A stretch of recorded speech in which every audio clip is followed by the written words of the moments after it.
Huwag kang mag-alala kung ikaw ay maraming problema.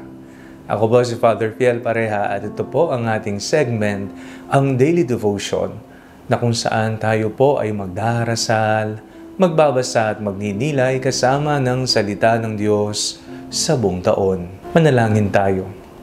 Sa ngalan ng Ama, ng Anak at ng Espiritu Santo. Amen. Halina, banal na Espiritu, liwanagan mo ang aming puso at isip nang maunawaan at may sa buhay namin ang iyong salita. Amen. Our Bible passage for today is from the Gospel of St. John chapter 16 verses 1 to 4, and I read it for you. I have said these things to you to keep you from stumbling.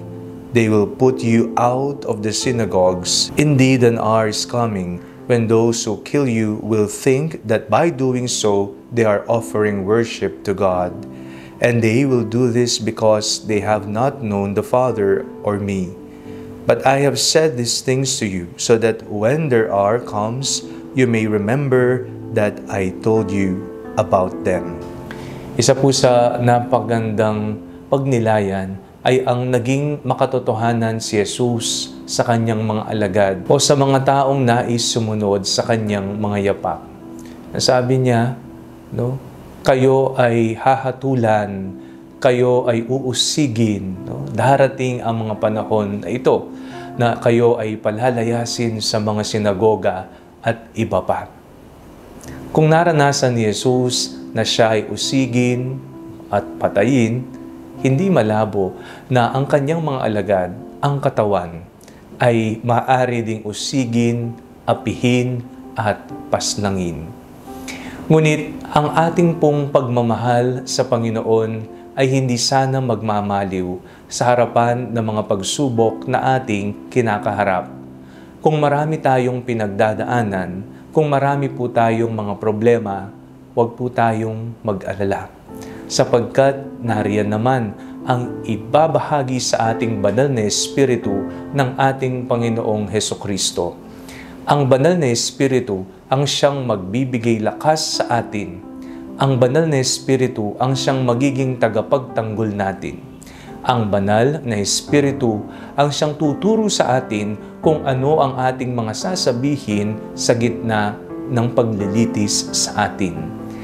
Kung marami tayong problema, huwag tayong mag-alala sapagkat nariyan ng Diyos na tutulong sa ating lahat. Manatili tayong tapat. Manatili tayong sumusunod sa kanyang mga utos at sa kanyang salita. Walang mahirap sa taong nagmamahal, sa taong minamahal. Gagawin ang lahat dahil mahal niya ang kanyang sinusundan. Manalangin tayo. Panginoong Jesucristo, pagkalooban niyo po kami ng katapangan at katatagan sa gitna ng mga problema sa buhay. Amen. Sa ngalan ng Ama, ng Anak at ng Espiritu Santo. Amen. Huwag po ninyong kalimutang i-like ang video ito. Mag-comment po kayo and share it with your family and friends. Ang Panalangin Bago Matulog ay may sariling Facebook page na po. Huwag niyo pong kakalimutang mag-like at mag-follow dito, and do not forget to subscribe to our YouTube channel. I-click niyo lamang po ang link na nasa description ng video ito, o kaya naman po just search Father Fiel Pareha. At kung nais niyo pong maging updated sa ating pagpapahayag, you can join our broadcast channel dito po sa ating Facebook page. God bless you po.